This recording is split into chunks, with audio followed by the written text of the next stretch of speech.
¿Qué tal? Buenas noches. Bienvenidos a Espiral. ¿Cómo se sentiría usted de saber que a su vecino el Estado le condonó los impuestos, pero a usted no? Pues esto es justamente lo que hizo el Congreso de la Unión el pasado mes de diciembre.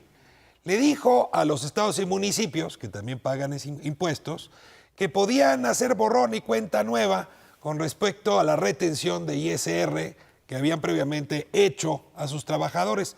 Les digo, miren, ustedes no han pagado, no se preocupen, nos vamos a olvidar de eso y en adelante van a pagar poquito. La pregunta es, ¿por qué ellos sí y nosotros no? ¿Por qué los contribuyentes somos tratados con tanta dureza y el gobierno estatal o el gobierno municipal en nuestro país con tanta blandura? De eso se trata hoy el programa Espiral. Vamos a hablar de la condonación de ISR que hizo el Congreso a estados y municipios y también del amparo que algunos ciudadanos presentaron justamente para combatir ante la Corte esta arbitrariedad. Comenzamos.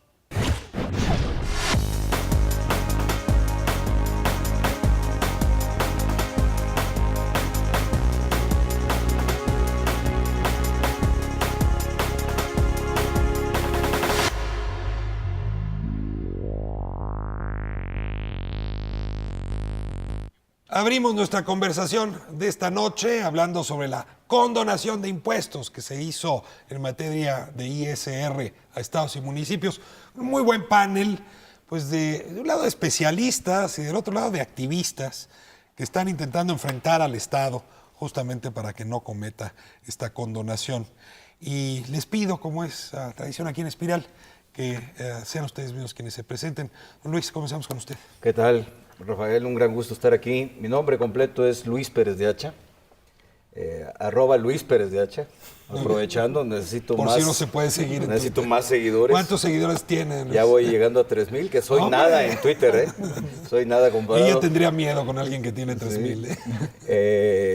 Ando involucrado en esto desde hace tiempo, Ricardo. Hace algunos años empecé mis pininos con voto en blanco. Ahí empezó mi activismo cuasi legal. Después lancé mi candidatura independiente al gobierno del estado de Sinaloa con un ánimo de explorar nuevas vertientes. Apoyé jurídicamente, fui el abogado de Manuel Cloutier Carrillo, mi compadre y cuñado, está casado con una hermana mía, en toda esa aventura que tuvo en su candidatura independiente a la presidencia de la República, es que se perdió en el Tribunal Federal Electoral en una votación de 4-2, es decir, hubo 2 magistrados que nos dieron la razón y que desde nuestra perspectiva fue un factor determinante para que se hiciera la reforma constitucional. Junto con otros académicos habíamos estado explorando el tema de interés legítimo, que es mucho y nada a la vez.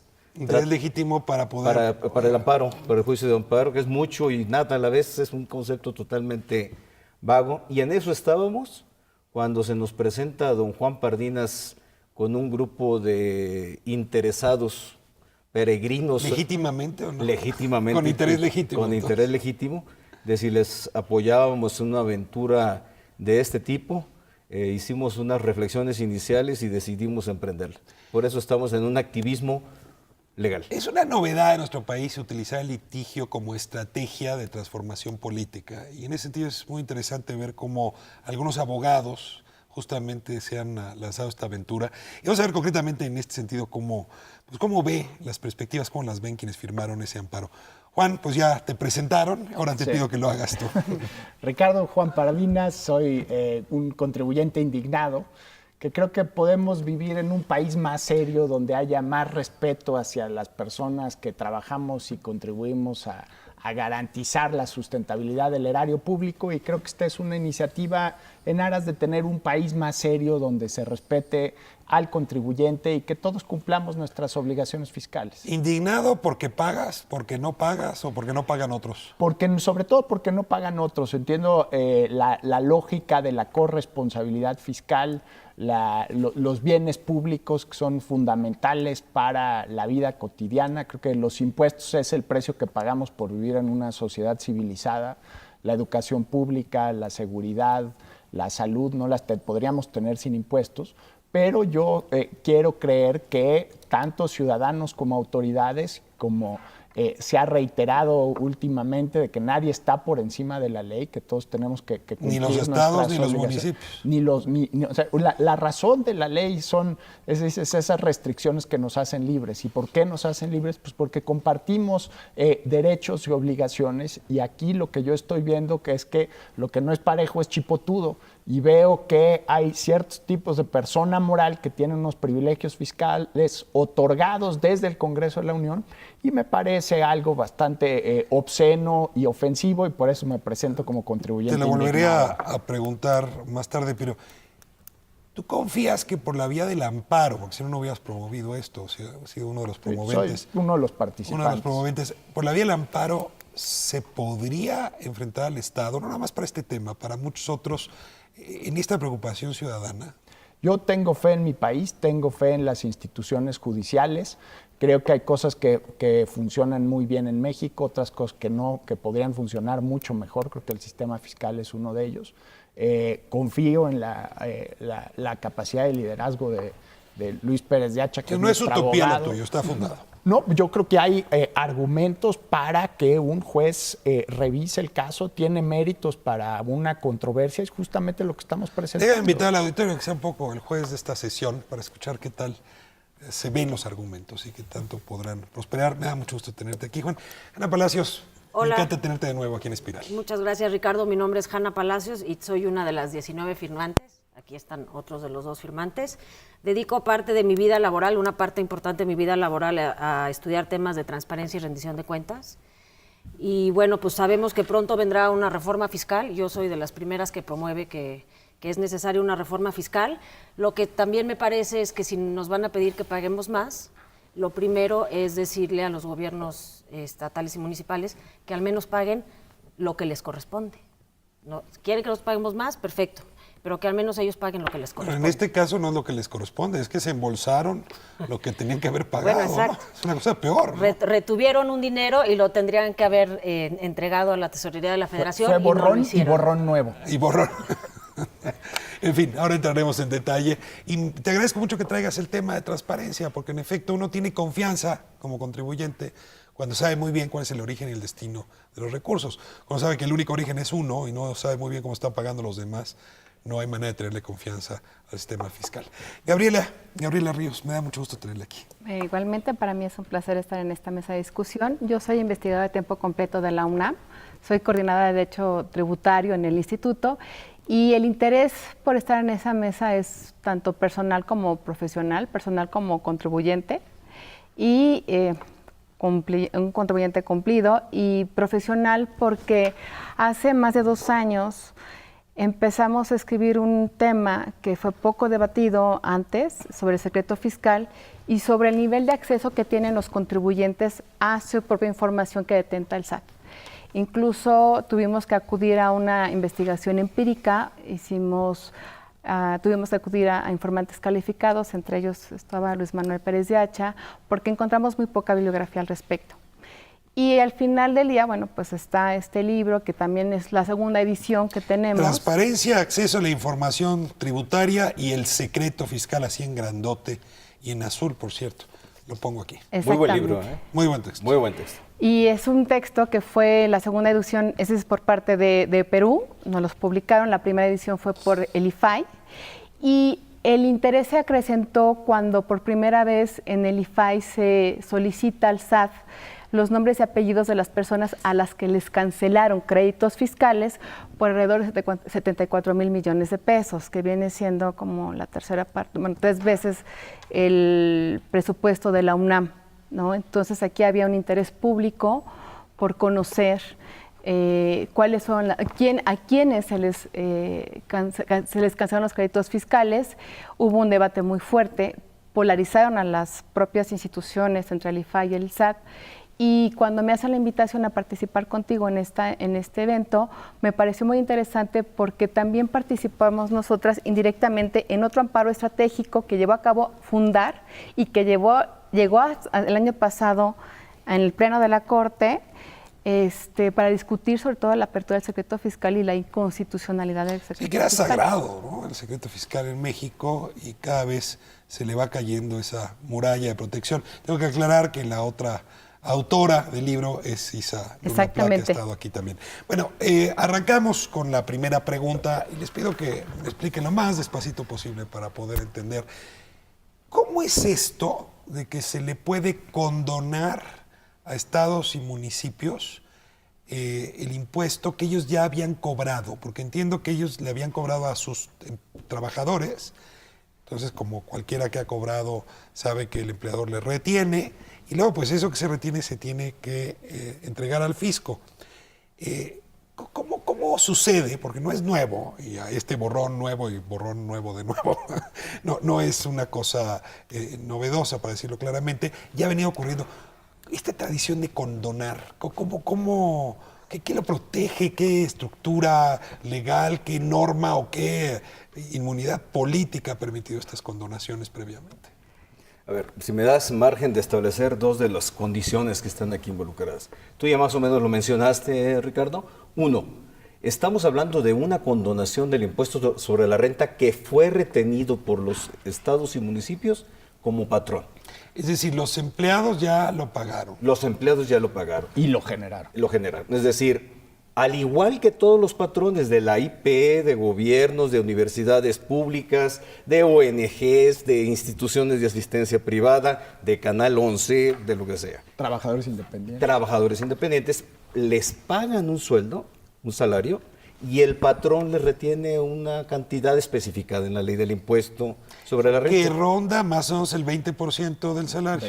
Hay una tasa, hay una tarifa progresiva, dependiendo de cómo es el sapo, es la pedrada. Digamos, en promedio ronda el 20.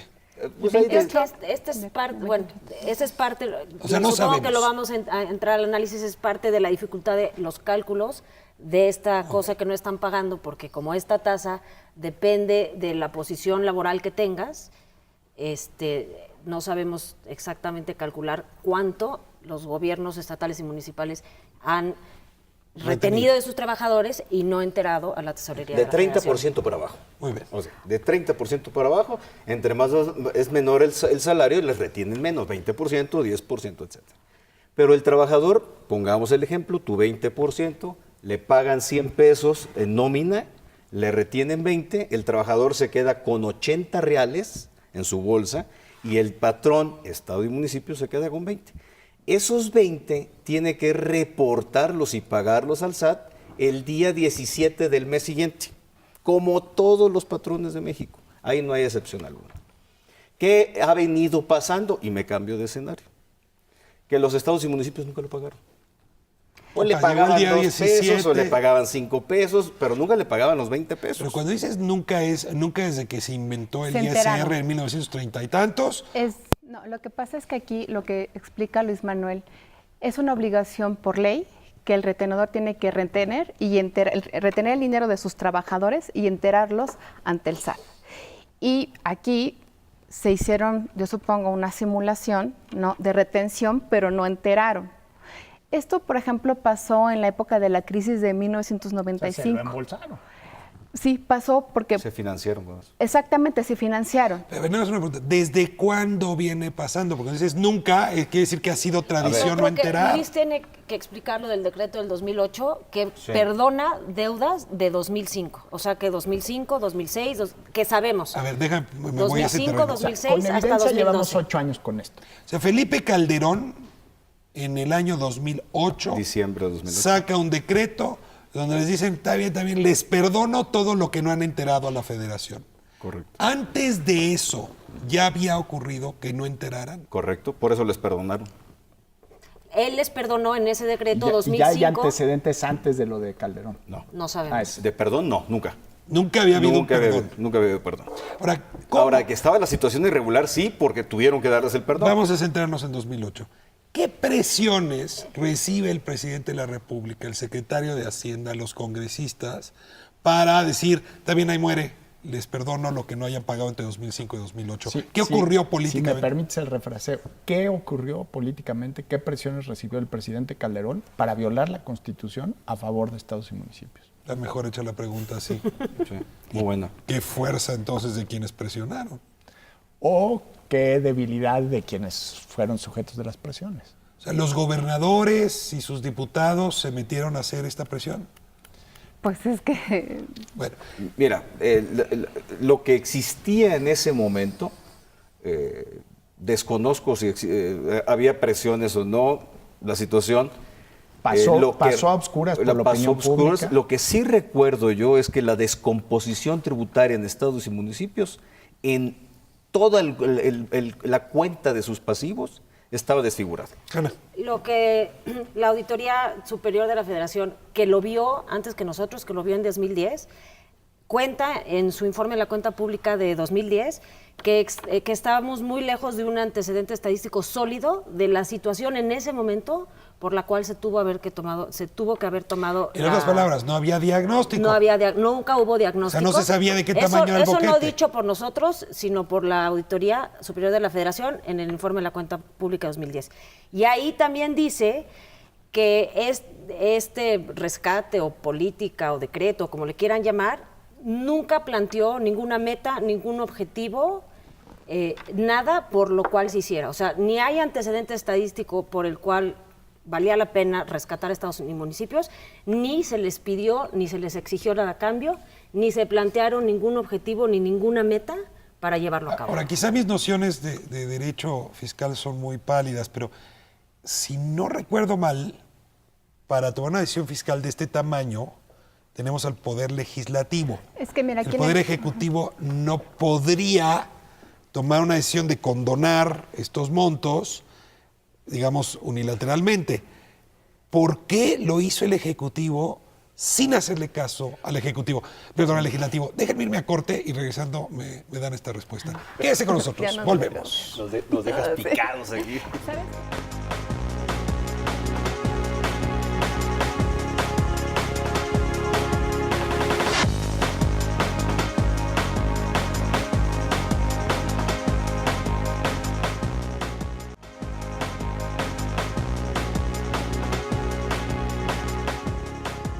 Bueno, de vuelta aquí en La Espiral, hablando de por qué le condonaron a estados y municipios el impuesto sobre la renta.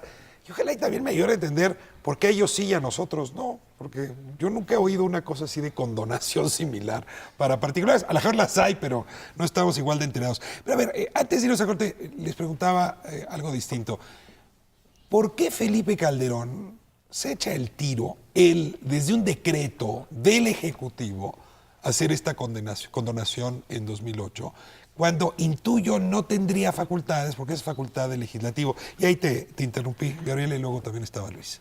Bueno, aquí hay que preguntarse cuáles son las facultades del presidente de la República en materia impositiva. Y constitucionalmente puede emitir reglamentos, o sea, reglamentar lo que establece el legislador, o también puede emitir decretos con base en el artículo 29 constitucional cuando se traten de cuestiones emergentes. En México aquí, por ejemplo, no tenemos una situación, leyendo textualmente el artículo 29, no te habla de cuestiones de emergencia económica, ¿no? Como se dio en el caso del cacerolazo en Argentina. O sea, ¿no? la crisis de los alimentos de 2008 podría ser una hipótesis de emergencia que le permita al presidente emitir un impuesto, pero no emitió un impuesto, sino condonó. Exactamente, pero por eso, porque son facultades que no son exclusivas, sino son exclusivas del legislador, pero en el caso de condonaciones, cuando se dan, por ejemplo, inundaciones, cuando se dan catástrofes Pero naturales, Gabriela, entonces cobras más impuestos, no los condonas. pero con base en eso puedes condonar. Y así lo establece. O sea, los el hoteleros Código que les Fiscal. cayó encima un ciclón, les puedes condonar Sí impuestos. les puedes condonar, pero aquí va la trampa. El Código Fiscal de la Federación, en su artículo 39, establece que a través de reglas de carácter general, ojo, que no son decretos, que las reglas de carácter general se asimilan a reglamentos, se pueden condonar contribuciones. Es decir, el legislador permite No nos a través detengamos del aquí. Código... Si el presidente lo demuestra, es decir, demuestra que es una emergencia, puede condonar. ¿Estamos en lo cierto? Sí, En su cabeza habrá pensado que era una emergencia. pero el decreto tendría tiene que haberlo justificado. Pero tendría El problema es exactamente, que no en lo la hizo. exposición de motivos debió haber justificado por qué se dio la condonación, porque si no se vuelve un privilegio. Sí Y el privilegio... Sí lo justifica y dice que es para encontrar una solución definitiva a la problemática de las finanzas públicas de estados y municipios. E integral. A ver, entonces la crisis la provoca que no pagan. Y la manera de resolverla es de una vez legitimar que no paga, Perdonándolos. perdonándolos. Sí, en ese momento fue el primer... Pero en México somos muchos los que no pagamos, Juan, perdón. no, por O sea, supuesto. No se justifica. ahora porque nadie paga, entonces nos perdonan no a todos. queremos pagar. Que no queremos pagar, porque si nos la ponen, ahora sí utilizando la expresión de pechito, pues la agarramos, ¿no? Y Pero no la es una señal que manda la autoridad condonándose impuestos, o sea, y justamente en la noción de crear una cultura fiscal en la que todos somos responsables, que todos debemos de contribuir, ¿cómo vamos a forjar esa cultura si lo que estamos viendo es que las autoridades locales se rigen bajo un criterio totalmente distinto que cualquiera de los que estamos en esta mesa o cualquiera de los que nos están viendo por Y televisión? yo creo que lo que aquí también vale la pena aclarar es que no se les perdonó a todos, sino, como dice Luis, a los que se pusieron de pechito en el sentido de que te perdonaban si firmabas un convenio con Hacienda. Ah, pero esto es tranquilizador. Es No, decir, no. Si No. firmabas un convenio con Hacienda, Entonces, donde te comprometías a ser buen pagano, digo, a pagar en bien después teoría, de ese día. en teoría. Borrón y Pero, cuenta nueva. Firmaron pero esos lo que hay que convenios. decir, por Es una ejemplo, hipótesis. es que el Distrito Federal, que hay que decirlo, nunca firmó el convenio y sí pagó sus impuestos. A ver, aquí me quedo despacio. Se firmaron una serie de convenios y se dieron una serie de condonaciones en 2008. Ustedes han hecho la investigación. Cuéntenme qué dicen esos convenios. No, pues es que no podemos hacer la investigación. Nos porque preguntas cosas muy difíciles. Los convenios no Los son convenios deben ser públicos. públicos. No, los convenios no son públicos. ¿Cómo no van a ser públicos? No van a ser públicos porque en este país muchas cosas no son públicas. Entonces lo que hicimos es pedirle al SAT, a través de un requisito de información, que nos diera acceso a los convenios, y lo que nos contestó, y lo voy a leer, es que la información de créditos fiscales, así como de los contribuyentes, se encuentra clasificada como reservada en virtud de que se trata de datos protegidos por el secreto fiscal. Entonces, Esos convenios que condonaron esa enorme cantidad de dinero, no podemos saber qué montos resguardan. ¿Por qué? Ni a quienes benefician. Porque están protegidos por el secreto fiscal. exactamente. Pero aquí, por ejemplo, perdón que te interrumpa, es usual que el SAT conteste nada más fundamentando, pero no motivando, porque lo fundamenta el artículo 69 y motivarse requiere que el SAT haya argumentado que existe una prueba de daño, en el que por A el ver, cual... déjame ver si te entiendo. El secreto fiscal solamente se puede argumentar si, liberando la información que protege ese secreto, hubiese daño. Entonces lo que hicimos nosotros... Y en este Sí. caso no dice Es que no si hay argumenta, daño, no hay según daño. lo que comentas, nada más no No hay daño fundamente- político para los presidentes Pero entonces municipales. lo que El seguimos prestigio del haciendo gobernador, es del señor meter un gobernador. recurso de revisión al IFAI, o sea, dado que el SAT contestó que no podía dar esa información, metimos un recurso de revisión al IFAI, en donde le decimos, no estamos pidiendo información de contribuyentes, por lo tanto no es secreto fiscal. Lo que le solicitamos únicamente fue la identificación de las entidades federativas y municipios que en su carácter de autoridad retenedora se adhirieron a los decretos y cuál es el monto del beneficio aplicado. Porque tenemos de antecedente que según la Auditoría Superior de la Federación en 2010, por ejemplo, hubo 651 convenios. Para ese año, según el SAT, hubo 638 convenios. Según Hacienda, para ese año hubo 669 convenios. No, bueno, la feria de las cifras. Ahora, me gustaría detener aquí el programa y decir qué mal se hizo en 2008. A ver, Y ya nos nada- vamos ahorita. ¿Otro corte? No. No, yo diría nos vamos ahorita. Pero lo que me tiene muy nervioso es que esta barbaridad que ustedes me cuentan acaba de ser nuevamente avalada, pero ya no por el Ejecutivo, Por el sino legislador. por el Poder Legislativo. En versión Que reloaded. En la ley fiscal de 2013 vuelven a hacer lo mismo. Es más, no dudo que hayan dicho para resolver definitivamente y de manera integral, Sí. ¿no? A estos señores que no pagan. Y se expide un artículo, creo que es el 9 de la El ley, 9. donde este decreto ahora sí se eleva Se a ley reconvierte. para toda la Sí, República. se reconvierte. A ver, Luis, A ver, nada más, en relación con el decreto de 2008, me detengo un comentario rápido. Hubo a quienes se les ocurrió presentar amparo, por supuesto. esta idea no es nueva. Sí. Sí, nada más que en aquellos años no existía el interés legítimo. No la vamos a Se hacer. fueron al amparo. Diciendo, oye, si se los condonaste a esos patrones, a mi patrón también quítamelo. ¿Y yo por qué no? ¿Por qué no? Y la Corte dijo que estaba bien que se los hayan quitado los estados, que era constitucionalmente válido. En esto, evidentemente, desde mi punto de vista, la participación de la Corte ¿Qué dejó mucho, argumentó la Corte? que había fines extrafiscales. Pero no no voy a querer pero entrar. define qué es extrafiscal, Que me había suena metafísica. Es eso. Porque en la medida que son metafísicas, los conceptos son casi filosóficos, da cualquier pretexto, por nimio que sea, para justificar la validez de la condonación, del perdón, que en 2008 se le dio. A ver. Abogada, defíname eso. A ver, ¿qué es te voy a explicar por extrafiscal? extrafiscalidad. Dígame qué es eso del Soy extrafiscal. experta. Digo, nada más aquí para los, Soy experta para los que no porque me he entendemos. dedicado a escribir ese tema. Extrafiscal significa no recaudatorio. Es decir, yo voy a establecer una contribución, pero mi final principal no es recaudar contribuciones, sino cambiar comportamientos a los contribuyentes. Recordemos. O sea, ¿el YETU es extrafiscal porque No, cambió se comportamiento? justifica, no se justifica el YETU, porque para poder justificar la extrafiscalidad es que exista un derecho humano que está respaldado por la Constitución. Por ejemplo, quiero motivar la contratación de pleno empleo de personas de grupos vulnerables. Entonces, para eso establezco un incentivo fiscal a través del impuesto de la renta, pero esa finalidad extrafiscal sí está respaldada en la Constitución. Pleno empleo, igualdad Si material. contratas a una persona con discapacidad, en lugar de cobrarte una tasa del 33, te la voy a cobrar del 25. Exactamente. pero Eso sí se puede. Eso sí se y puede. eso es extrafiscal. Eso es extrafiscal. ¿Cómo le hizo la Corte para comparar esta condonación con el apoyo Es que no fiscal? argumentó.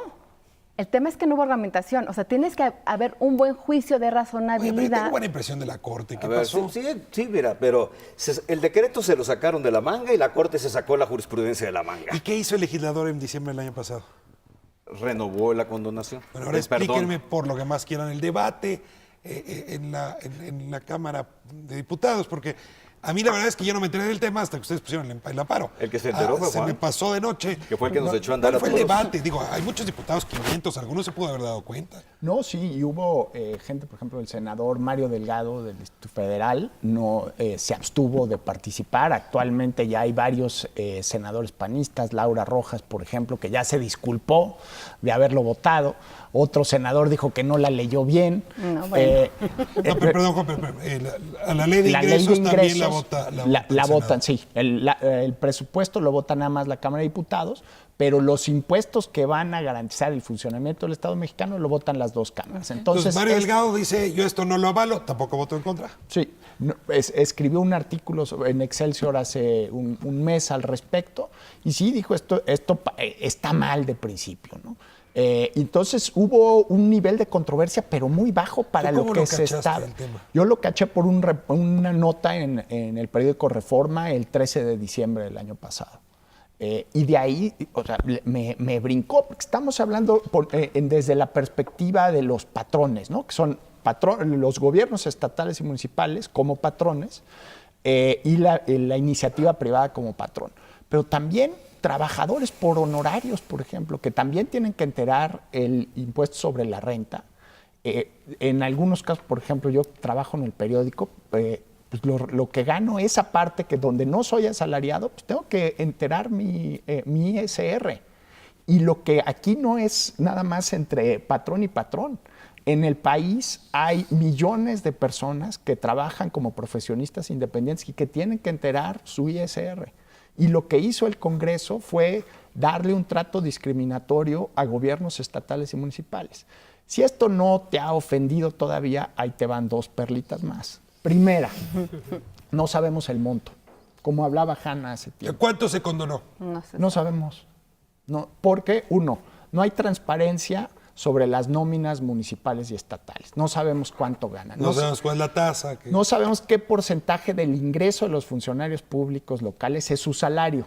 Porque hemos estudiado en el INCO presupuestos en el que se les asigna, por ejemplo, bono de puntualidad y bono de asistencia, bono de esfuerzo extra, bono de llegar a tiempo y bono de puntualidad. Por favor, no confundamos, no son la misma cosa. Es que es puntualidad para salirte. Exacto. Tal vez uno es para entrar y otro a la hora del cierre de bajar Y la en ese punto cortina. en particular también hemos encontrado en el IMCO que algunos presupuestos publican el salario integrado de todos los trabajadores y en otros el salario base. Entonces, se sigue No hay sumando. ni siquiera una estimación del No hay evidencia tamaño del empírica. agujero Pero no sé si fiscal. son 5,000, si son 10,000, si son 74,000 millones, no tenemos idea. Se habla de hasta 40,000 millones de pesos. 40,000 millones de pesos. Pero además, ahorita ya estamos hablando de 10 años. Oportunidades pesa 60,000 millones de Sí, pesos. es 2/3 partes de oportunidades. No sabemos el monto, no sabemos los beneficiarios. La Ley de Presupuesto y Responsabilidad Hacendaria establece que es obligación del Congreso que cualquier medida, cualquier ley que se apruebe debe tener una estimación de su costo presupuestal. Salgámonos del tema por 15 segundos. Supongamos que se aprueba la educación preescolar obligatoria para todos los niños de México, menores de 5 años. Bueno, la idea está padrísima, a ver cuánto te cuesta. Eso es lo que establece esta ley. Tiene que venir una etiqueta de precio por cada iniciativa del Congreso. Aquí les hacen el regalo sin el monto. Y todavía más agravante, no les dicen para qué usar ese dinero. Pero a ver, la finanza local anda medio en crisis. Sí se podría pensar en decirle, mira, en lugar de que me entregues ese dinero a mi federación, reténlo tú y resuelve tu crisis con ese dinero y no me lo enteres a mi federación. Pero que lo hagan público, que sepamos de cuánto es. El problema es que es, bueno, parte O sea, del ¿tú problema estarías de son muchos acuerdo un problemas. poco lo que dice? Bueno, Yo no. A ver, Yo, déjeme, nada más para más que explicar. si estoy de acuerdo o no, los gobernadores en la última reunión que hubo de la CONAGO elaboraron un documento, porque pues ya se dieron cuenta que está este amparo y que a lo mejor, ojalá en adelante las cosas van a tener que cambiar, que el gobierno les entregue lo equivalente a su ISR en participaciones. Entonces, no es lo que dices tú, sino, oye, voy a tener que pagar 10 pesos de lo que mis ¿Y para qué te lo mis mando ya si me lo vas a trabajadores devolver? Mándamelo tú en participaciones y ya con eso yo ya te lo regreso. Eso es lo que los gobernadores están queriendo decir. Pero a ver, déjame nada más entiendo lo que dice el artículo 9. Ayúdenme a explicarlo con peras y manzanas. ¿Qué dice con respecto a la deuda previa? ¿Qué dice con respecto a la deuda futura? ¿Y qué dice con respecto a la posibilidad de que ese impuesto sobre la renta pues no viaje hasta México y luego se devuelva a los estados, sino de una vez, pues como se integra, se gasta? Rapidito. 2008, solución definitiva integral. No Pero hubo pasó. solución, entonces para 2013 te doy otra vez el perdón. A todos los que Para firmaron atrás. convenios, si es que los firmaron, Y si pagaron bien, porque una condición era que pagaran debidamente y completo. o sea, defraudaron seguramente O sea, a esos estados. Segundo, se les puso como única condición para que se les perdonara 2013 para atrás, que pagaran un solo mes, diciembre. Que O sea, tú pagas tus impuestos todo el año. Desgraciadamente. Ok. Bueno, esto es nada más un mes. Un con mes eso y ya. te perdonamos todo para atrás. Y además yo quiero ese trato. No, está buenísimo. Sí, Y, claro. y además, en 2013 vas a pagar el 60%, 60%. Y en 2014 vas a pagar el 30%. Te vamos a dar la exención. En 2013 van a pagar el 40%. El 40% y en 2014 van a pagar el 70%, nada más. O sea, sigue el beneficio. Nada más págame 2 diciembre, fue la única O sea, condición. cóbrale lo que quieras a tu trabajador, a mí nada más me pagas el 40 y luego nada más me Pero pagas por el eso está el 30. problema. Ahí está el problema. Ese dinero no es del Estado, se No, lo es del quitaste al trabajador, patrón, es de al la trabajador. persona individual. Entonces, del no les has- contribuyente. Ya cargaron mis baterías de indignación, ya me siento un poco en el tono de ustedes. ¿Quieres me firmar voy el a corte. ¿Quieres firmar el amparo? Me voy a corte y me explican de vuelta cómo se argumentó el amparo, a ver si esta indignación tiene ruedas. Regresamos en un momento.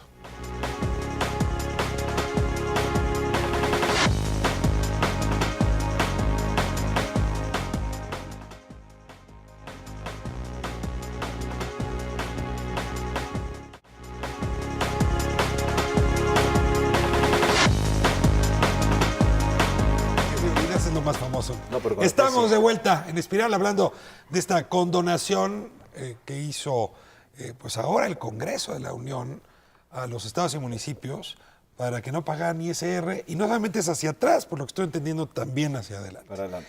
Y a mí sí me interesaría saber, ahora sí, cómo fundaron su amparo. ¿No? 19 personas, decías, Hanna, 19. firman este amparo para decirle a la Corte, oye, protégeme frente a esta arbitrariedad. Luis, fue usted el que elaboró ese documento. Primero, ¿Cómo está armado? nos aprovechamos o tomamos como punto de partida una reforma constitucional, mejor dicho, un par de reformas constitucionales de junio de 2011. Uno en materia de amparo y otro de derechos humanos. Que de eso, por cierto, déjame hacer el comercial, vamos a hablar el próximo miércoles, de eso se trata justamente. Va a ser el un próximo programazo, yo sé, porque son grandes temas que pueden implicar un cambio de paradigmas en México, cambio de las dinámicas en México. El tema de amparo trae un concepto que me quisiera detener un poquito en él, que es el interés legítimo. ¿Qué es eso? Muy de interés difícil de explicar jurídicamente, pero voy a tratar de poner un ejemplo gráfico y luego un ejemplo de vida. El ejemplo gráfico es que hasta esa fecha el amparo tenía una puerta muy estrecha, vamos a decirlo así. Con el interés legítimo se hace más amplia. A ver, solo si yo demostraba que el asunto ¿Te afectaba me a ti, afectaba a mí, en lo personal? cabía mi amparo. Puerta chiquita. Luego, Ahora ya es en el sentido más amplio, es una puerta más ancha por lo siguiente. Todos los ciudadanos, en la medida que tengamos algún interés especial, no directamente porque me afecte, especial, en una conducta, en algún hecho ilegal de las autoridades. pues esto de la condonación, pues si no cobras Esto- impuestos, esto los de baches la de mi condonación. calle siguen ahí. Exactamente. Es así como está planteado.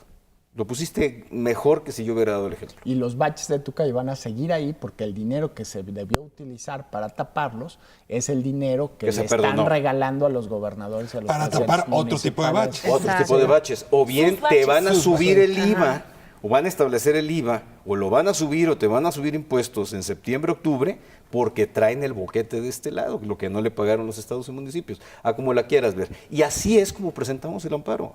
Tal cual. Ese es el interés legítimo. No es porque me esté cobrando a O mí. sea, ninguno de ustedes sufrió que les hayan retenido el impuesto. No. Y luego Y no lo hayan enterado. no lo hayan enterado. El caso de ustedes es como ciudadanos de a pie que se ven en lo general afectados por la Porque medida. Pero no lo fíjate. firmó el tercero de la Ciudad de Como México. contribuyentes ¿no? de a pie que vamos a tener que trabajar Y, y, bueno, la generar federación. impuestos para tapar el agujero, aquí no el bache, el agujero fiscal que están dejando estos contribuyentes, gobiernos estatales y municipales, por no cumplir con las obligaciones que establece la Por el ley. lado contrario, te voy a decir, quienes sí les hicieron un robo en Despoblados son los trabajadores burócratas locales. Los que tienen interés directo. Esos son los que tienen interés directo. Esos se Maestros, quedaron bailando. enfermeras, policías. Esos se quedaron Les bailando. tomaron su lana prestada y las usaron para otra cosa sin saber cuánto fue ni a dónde fue a parar. Pero aquí, por ejemplo, el tema es que también con darles la condonación a los municipios y a las entidades federativas, se le está perdonando a la responsabilidad penal, porque por ley, el retenedor que retiene y no entera, comete delito de defraudación fiscal equiparable. Entonces, además, se está perdonando penalmente una responsabilidad penal que viene siendo a los patrones que son las entidades federativas Hablas de y los los gobernadores y municipios. presidentes municipales. Claro, que son los patrones de estas Pero esto personas. suena a una ley de amnistía política. No sé por qué en algún lugar me suena una suerte de reconciliación entre gobierno federal y gobiernos locales para llevar la fiesta en paz. Y Congreso. O sea, este sí no es el pacto por México, es el pacto contra el contribuyente mexicano. Porque tenemos un concierto sí. de autoridades y de instituciones conspirando en prejuicio de los contribuyentes y dándole privilegios fiscales a sí mismos, aparte de su clan, aparte de la casta de contribuyentes privilegiados, encabezada por gobiernos estatales y ayuntamientos. Puede ganarse. A mí me deja preocupado, Luis, te lo digo con franqueza, lo que contaste hace un momento. Es decir, cuando el tema del decreto 2008 se recurre mediante amparo, la Corte le da la razón al decretazo. ¿Cómo puedo irme a dormir tranquilo hoy? Mira que ya viene la hora de hacer. Ya viene la hora de siesta, hacerlo. de dormir. ¿Cómo puedo ir a dormir tranquilo sabiendo que en esta ocasión la Corte podría actuar de una manera distinta? Esto, por cierto, va a la segunda sala, ¿no? Tendría que ir a segunda sala. Que Es no correcto. es Pero la no más, necesariamente. que no es la más necesariamente. progre. No No es la necesariamente. más Sala, para progresista. decirlo claramente. Tendría que ser, sobre todo en temas de interés legítimo. Hay una contraposición interesante. Porque, a ver, esto puesto en las manos de Saldívar, de Cosío, No, de pero Olga vuela. Sánchez Cordero, vuela, pero puesto... no, Se embelezan, ¿eh? Así. Puesto en la Sí. segunda sala, que es más tradicional, Bueno, más Ay, cuidadoso. y el nuevo ministro. De entrada no sabemos a qué sala va. Por competencia original tendría que ser segunda sala, aunque no es seguro. ¿Y tienes alguna esperanza de que en segunda sala le hagan caso a tus argumentos? Yo sé que estás No, y haciendo todavía esto. Mira, falta que lleguemos allá. Falta que lleguemos allá. La esperanza nunca va a morir. Muy bien. Bueno, eso es primero. Muy bien. Segundo, desde el día 1 que nos reunimos con Juan, ahí 7, 8 de enero, le dijimos, Juan, es cuesta arriba y vamos por todas. Dice Juan, pues todos vamos juntos, agarrados de la mano. Yo creo que aquí es un trabajo de sensibilización jurídica y de sensibilización política. La Corte es un órgano político. No es la justicia ciega con su balanza. No, en la medida que interviene en la regulación, en el equilibrio de ejercicio del poder entre órganos del Estado, ella misma es un órgano político, como se ponga. Los ministros, algunos dicen que no son órgano ministro, que ellos están cubiertos de un capelo jurídico. Ese es mal pretexto. O sea, hacen funciones políticas y hay que generar la sensibilidad. Ahora, eso me preocupa porque... A ver, yo entiendo en México eso de ser un órgano con atribuciones políticas, algo que se puede usar para mal y pocas veces para bien. Es decir, si se preocupan por el desastre político que podría producirse, pues mejor matan este amparo, Juan. Me gustaría regresar a una pregunta que hiciste en el primer segmento del programa, Ricardo. ¿Por qué sucedió esto en el 2008? Creo que fue porque lo permitimos los mexicanos, porque lo permitimos los contribuyentes. Que no hicimos nada, una movilización social. Hay una página de internet, www.imco.org.mx/invertida yo contribuyente, donde la gente se puede sumar a la iniciativa. Está en pantalla. A ver, si yo me quiero sumar a esta iniciativa, ¿ahí puedo meterme a esa página? Sí, no te sumas al amparo que ya presentamos, pero... sí, a la causa. Sí, digamos. A la causa, por supuesto, y si estamos buscando algún segundo esfuerzo para...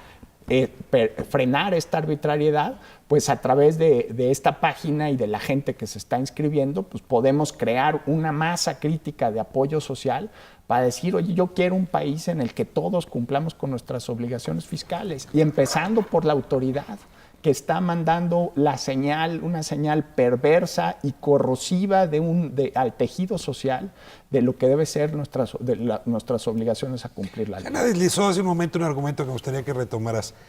Hablabas de que hay gobiernos estatales o locales que no están de acuerdo con esta medida y que incluso han actuado de manera distinta a otros. Y ponías el ejemplo del DF y pasamos muy rápido. Es el caso que abiertamente sabemos. ¿El DF se opuso a esta circunstancia? El DF, no sé si públicamente se opuso. El senador Mario Delgado, que en su momento fue tesorero del DF, como dice Juan, no firmó la ley. Pero en su momento decidieron no firmar el convenio con Hacienda y hacer su pago como correspondía, como dice Luis, cada 17 de cada mes. Y algo que hizo el gobierno del Distrito Federal, y por lo que a mí me parece muy respetable el gobierno de Ebrard, es que decidió subir el predial. Híjole, un gobierno local en México que decide cobrar impuestos. Esto sí es inédito. En las prensas es noticia de primera plana. Un gobierno que está dispuesto a ir con la sociedad y decirle, oye, ¿sabes qué mala noticia? El metro cuesta, el metrobús cuesta. Claro. Tener policía cuesta en la esquina, me tienes que ayudar a pagarlo. Eso es lo que no quieren hacer muchos estados y municipios, pues porque cobrar impuestos no es la parte más popular de ejercer el poder político en México. ¿Y para qué cobras impuestos? ¿Para qué cobras predial? Pues si tienes a Poder Ejecutivo o el Congreso que te viene a regalar privilegios fiscales sin ningún candado, sin ninguna obligación, y que te permite gastarlos como tú quieras. Pensando en el mejor de los casos, Juan, que se va a usar para pagar al policía, para pagar la luz, para pagar el metrobús y todo lo demás. Y no otras cosas. Hay un contexto ahí que me genera mucha incomodidad. Yo sé que 2008, 2009 fueron años muy difíciles económicamente hablando, pero, pues, en fin, esta impunidad fiscal, como ya explican ustedes, viene de atrás y va hacia adelante. Hacia atrás son años de buen precio del petróleo, por ejemplo. Por lo tanto, hay ingresos importantes, no solo para la federación, sino por la propia fórmula utilizada para los gobiernos estatales. Son años en que las participaciones fiscales a los gobiernos estatales y municipales crecieron. Es decir, hay más dinero, hay más dinero que dígame cuánta obra, cuánto segundo piso, tercer piso, primera escultura de Sebastián, segunda escultura de Sebastián se ven en toda la República, ¿no? Es decir, explíquenme por qué si había dinero no pagaron, porque no veo dónde estaba la emergencia. ¿Por qué no pagaron impuestos y por qué se endeudaron más? Y luego sabes que buena parte de ese dinero se fue para sueldos y salarios, no del policía precisamente. 2008 y 2009 sí fueron años difíciles, pero lo que hicimos fue quemar una década de vacas gordas, no una década de vacas gordas, la década de vacas gordas en la historia del erario público mexicano. Hicimos un ejercicio en el IMCO de traer el Plan Marshall, lo que Estados Unidos le dio a Europa para reconstruir después de la Segunda Guerra Mundial. Evidentemente lo trajimos a valor presente, lo que hubiera sido ese monto, y lo comparamos con las transferencias a estados y municipios. Del petróleo. Del petróleo y del resto de la bolsa fiscal. México ya tuvo su Plan Marshall durante la primera década del siglo XX. Pues ve a Saltillo, en Coahuila. Pues tienen... Tendría que ir a Cuba, el dinero está en Cuba, no en Saltillo. El aeropuerto de Houston, el sistema de salud pública de Inglaterra, pues primer mundo. No sabemos dónde se fue ese dinero. Es que no hay transparencia en el ejercicio del gasto público y es lo que hace falta, ¿no? Por eso es tan importante la nueva ley de contabilidad pública, porque es cuando los contribuyentes, y yo opino, y somos de la opinión, Isa Luna y yo, de que es una obligación del contribuyente exigir cuentas, la transparencia, y no es una cuestión de voluntades. No, es un deber del ciudadano exigir cuentas al Estado de cómo se gasta, pero el tema es que tampoco podemos acceder a cómo se gastan, porque bueno, partimos de la idea que si en México existe un presupuesto por resultados, si te vas a buscar los indicadores por resultados, es muy difícil acceder a esos indicadores por resultados, pero luego no publican Están todos. protegidos por secretos de quién sabe qué tipo. Sí, hay secretos. Como los convenios de Hacienda. Deja hacer otro comentario. Y aquí habría nomás rápido, Sí, hablando no, de adelante. transparencia, perdón, Primero Luis, las damas. hacer un llamado al IFAI, que ojalá y nos estén viendo, que miren este recurso de revisión en todo este contexto, en el contexto de que es urgente que los estados y los municipios rindan cuentas y que esto sea pues una gotita más, ¿no? a esta nueva Dos construcción. señales rápidas. Una con lo que mencionas tú, Hanna. El IFAI, en el caso de deudas de estados y municipios, ya ordenó a Hacienda que abriera toda la información. Y Hacienda ya la tuvo que abrir. No quería. Secreto bancario, dijo, secreto bancario y fiduciario. Otro de los tantas argucias. Ayer yo platicaba con Juan, no terminé de convencerlo porque fue una conversación rápida, de que este amparo está a punto de dar la vuelta, quedar rebasado por las circunstancias, a favor nuestro. Te explico. Resulta ser que como en función de una investigación empírica, los estados y municipios no pagaron debidamente, correctamente, el único mes que tuvieron que hacer, lo que era diciembre, Ni eso. ni eso. pagaron. Entonces no operó en su favor la condición. Tú le dices ¿Ya tienes prueba de tú, eso? No, hay que juntarlas. No, bueno, pues, no, pero ¿quién te las va a dar? No, pues tenemos amigos en las diferentes. En la IFAI, espero que tengas en amigos. entidades federativas. No, porque tienen que pagarlo, que dice correctamente es completo y el 17 de enero. Completo, no a medias, ¿eh? Entonces, si tú le dices a tu hijo, si haces la tarea completa, vas al cine, no hizo la tarea completa, no va al cine. Bueno, igual aquí. Si no hizo sus tareas completas, el Estado correspondiente de los municipios, no tuvieron derecho a la condonación. Entonces, mi afirmación es que no hubo condonación. ¿Tú crees que nadie pagó? Que pagar, nadie, está muy duro hacerlo así Pero de ¿cómo manera. podemos comprobar eso? No, es cuestión porque de finalmente, investigarlo. o sea, porque se puede obtener información de manera ilegal. Eso es un hecho. Estamos en un tema de concepto, no de pruebas. Las pruebas después las vemos. Pero si efectiva, con uno que no haya pagado, con uno. No queremos los 32 entidades federativas, incluyendo el Distrito Federal y los Bueno, miles de municipios. los que suscribieron el convenio. Ni Ahora, siquiera eso. Ese pago corría para los municipios también. Todos. Por supuesto. Es probable que los municipios no lo hayan hecho. Y dices órganos tú. descentralizados también. Mira, yo supe por el. Órganos descentralizados tampoco. desconcentrados. ¿También les condonaron? También. Sí, también. Los ¿A Pero cuáles? locales, No, no, A los, locales. a los sabemos. locales. Los de que- agua, sí, los de... los que se suscribieron También al convenio. órganos autónomos, ¿no? Bueno, a ver, Como se nos va el comisiones tiempo. nacionales, Déjame hacerte la comisiones pregunta. Cierra, de derechos Sí, humanos entonces, estatales. y aquí viene el problema, que es la que no le terminé de vender bien a Juan. Ayer en la noche que estábamos Te hablando. presto esta mesa para que lo intentes. A ver, Juan, préstame atención, por favor. Si no operó la condonación, el decreto de 2008, que todavía subsiste en función de la ley de ingresos 2013 Y de los convenios que no quieren y de los transparentar. convenios, dice expresamente que se les va a retener los impuestos de las participaciones federales. Y ahí es donde va a Porque quiero un patinar. abogado así, porque Cintia, son estoy en problemas. O sea, porque son de las participaciones que corresponden a los estados. Entonces, y ahí sí les va a retenérseles, Que es se dinero va a de ellos. descomponer la parte de los fideicomisos de préstamos bancarios. Entonces, lo que nosotros buscamos, nosotros lo decidimos, ¿qué quieren ustedes? A ver, que hagamos las cosas limpias, conforme la Constitución, y que nos traten parejitos a todos. A ver, esto No ya me queremos lleva reventar el sistema, a la por recta supuesto. final, que me quedan 2 minutos y medio. Y la pregunta seria es, hacia adelante, más allá del amparo, ¿qué? Mayor transparencia, que los gobiernos estatales y municipales tengan las mismas obligaciones de rendición de cuentas que el gobierno federal. La Secretaría de Hacienda tiene transparentado muchísima información de cómo se ejerce el dinero a nivel federal, pero tenemos una asimetría de obligaciones de rendición de cuentas entre los distintos niveles de gobierno. Entendemos que hay ayuntamientos y gobiernos estatales con problemas financieros graves por el desaseo, probablemente la corrupción y el mal uso de fondos públicos en gobiernos anteriores. A esos estados hay que ayudarlos, son parte de la comunidad de nuestra república, pero hay que ayudarlos bien, de manera clara y corresponsable, que implica que la federación tiene que apoyar, pero ellos también tienen que transparentar sus nóminas, cómo van a utilizar esos recursos, de qué manera se van a dar sustentabilidad financiera mediante el cobro de impuestos y hacer un rescate financiero en serio, no un parche como se hizo en el 2008 y un parche sobre el parche como se hizo en la Ley de Ingresos 2012. 30 segundos, Hanna, 30 segundos y cerramos. Tenemos un artículo también escrito y un libro que se llama Entre parches y remiendos del sistema tributario. Y yo creo que ahí se define ese tipo de reformas y lo que yo creo que se debe aspirar es un sistema tributario racional, no histórico.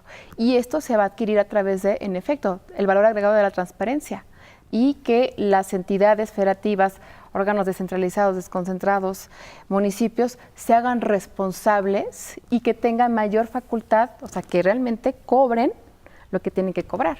Hanna. Pues yo creo que ya no hay mucho más que agregar a lo que dijeron aquí mis colegas. Lo que queda claro es que este tipo de arreglos en lo oscurito no le van bien a los ciudadanos, no le va bien al gobierno federal y no arregla el problema de las finanzas públicas de los estados y los municipios. Entonces, si va a haber un rescate, perfecto, que haya metas, que haya objetivos y que haya obligaciones.